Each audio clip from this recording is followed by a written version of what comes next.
आतंकी गतिविधियों में संलिप्तता के चलते पॉपुलर फ्रंट ऑफ इंडिया व उससे संबंधित कई अन्य संगठनों पर 5 साल का प्रतिबंध लगा दिया गया है। इस कड़े प्रतिबंध के बाद सरकार अब पीएफआई और इससे जुड़े अन्य संगठनों पर डिजिटल स्ट्राइक कर रही है। मामले से परिचित लोगों ने कहा है कि केंद्र ने इन संगठनों की वेबसाइटों और सोशल मीडिया अकाउंट को ब्लॉक करने के लिए एक टैक डाउन ऑर्डर जारी किया है। यह कदम इसलिए उठाया गया है कि पीएफआई जैसे संगठन अपनी गतिविधियों का प्रचार न कर सके। 16 साल पुराने संगठन पीएफआई के खिलाफ कल 7 राज्यों में छापेमारी के बाद 150 से अधिक लोगों को हिरासत में लिया गया और गिरफ्तार किया गया। इससे 5 दिन पहले भी देश भर में पीएफआई से जुड़े ठिकानों पर छापेमारी की गई और करीब 100 से अधिक लोगों को उसकी कई गतिविधियों के लिए गिरफ्तार किया गया था, जबकि काफी संख्या में संपत्तियों को भी जब्त किया गया। बैन लगाया था। पीएफआई संगठन जो है, ये जो पॉपुलेशन फ्रंट ऑफ इंडिया, ये जो पाकिस्तान जिंदाबाद के नारे लगाते हैं, उनको इस देश में ऐसे नारे लगाने का कोई अधिकार नहीं है।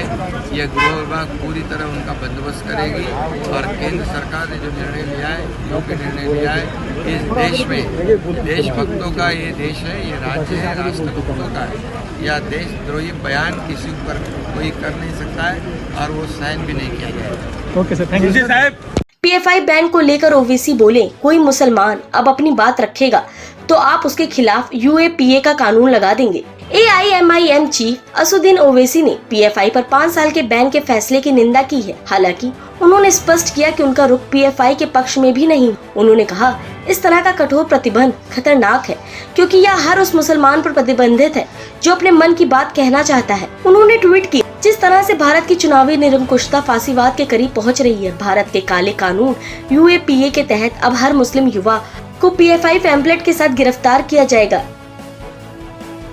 मैंने हमेशा पीएफआई की जो ये रेडिकल एक्सट्रीम अप्रोच है, उसका हमेशा मैं अपोज किया हूं और करता रहूंगा, चाहे कोई रेडिकल एक्सट्रीम अप्रोच अडॉप्ट करेगा। मगर ये बैन इसलिए हम सपोर्ट नहीं कर सकते क्योंकि चंद इंडिविजुअल अगर कोई क्राइम करते हैं, उस बिना पर अगर आप ऑर्गेनाइजेशन को बैन करेंगे, सुप्रीम कोर्ट ने क्या कहा कि mere association with an organization is not enough to convict someone। ये जो ड्रैकोनियन बैन जो लगाया गया है, ये मुस्तकबिल के लिए डेंजरस चीज है, क्योंकि आप ये कहना चाहेंगे कोई भी मुसलमान अपनी दिल में जो बात है, जहन में बात है, वो ना करे।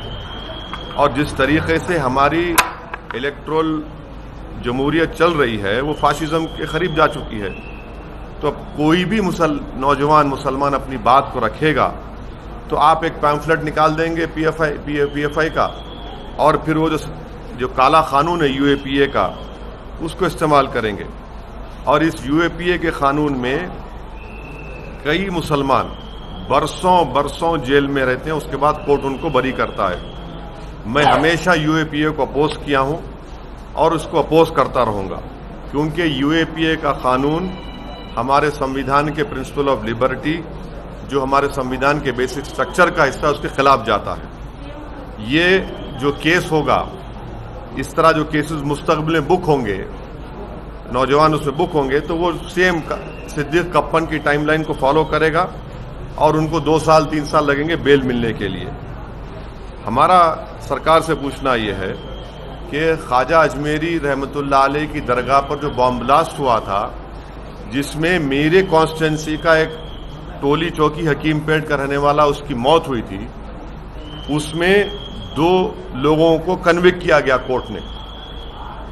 वो कौन सी ऑर्गेनाइजेशन ताल्लुक उनका बताइए, कोर्ट का जजमेंट कह रहा है, और उस ऑर्गेनाइजेशन को तो आप बैन नहीं करेंगे। तो इसीलिए ये हमारा इस पर ये कहना है। अब मैं सवालात नहीं लूंगा, ये पार्टी का आप चाह रहे थे कि पार्टी का इसमें स्टैंड क्या है, ये आपके सामने में खुल के रखा हूं। रेडिकलाइजेशन हो, एक्सट्रीमिज्म हो, हम उसका अपोज करते आए हैं।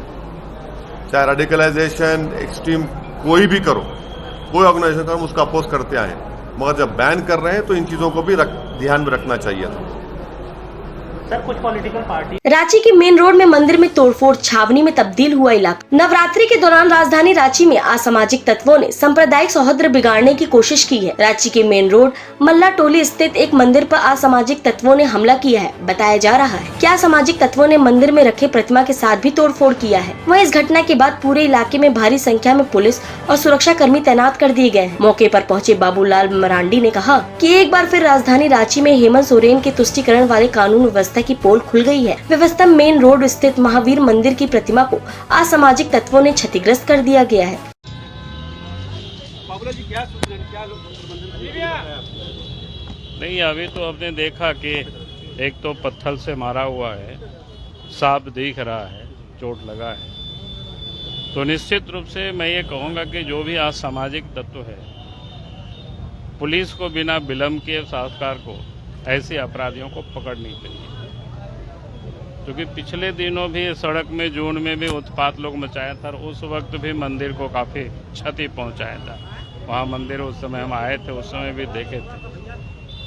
अगर इस पर सरकार कार्रवाई नहीं करेगी तो मुझे लगता है कि फिर कानून व्यवस्था की समस्याएं खड़ी हो जाएगी। इसलिए मैं सरकार से इतना ही कहूँगा कि बिना विलंब के चाहे जो कोई भी अपराधी हो उसको चिन्हित करके, यहाँ निश्चित रूप से सीसीटीवी होना चाहिए इस क्षेत्र में। तो सीसीटीवी होगा ही, या मुख्य सड़क है तो उस सारी चीज़ को छानबीन कर ले, ताकि जो कोई भी अपराधी हो, यानी समाज को, और क्या कहते हैं, दुर्गा पूजा का समय है, पूरे राज्य को एक प्रकार से आंदोलित करने की जो कोशिश कर रहा है, सौहार्द को जो बिगाड़ने की जो लोग प्रयास कर रहा है, फिर वैसे लोगों को चिन्हित करके और उनको कठोर से कठोर दंड मिलनी चाहिए, सजा मिलनी चाहिए। बगल में इमाम बाड़ा है, उससे भी क्षतिग्रस्त किया गया, बताया जाए उसी आरोपी ने भी तोड़फोड़ की है। बगल में इमाम बाड़ा जो होता है, हाँ, तोड़फोड़ की गई है। हमने वही तो मैं कह रहा हूँ ना, चाहे जो कोई भी तोड़फोड़ किया, कोई भी धार्मिक स्थल हो जहाँ लोगों की आस्था से जुड़ा हुआ, अगर उस पर कोई भी तोड़फोड़ करता है तो फिर उनको छोड़ा नहीं जाना चाहिए। और मैं समझता हूं कि ये निश्चित रूप से ये मुख्य सड़क है, यहाँ तो सीसीटीवी कैमरा दुकानों में भी लोग लगाए होंगे और आसानी से उसको डिटेक्ट किया जा सकता है, उसको खोजा जा सकता है। ब्यूरो रिपोर्ट, तफ्तीश न्यूज।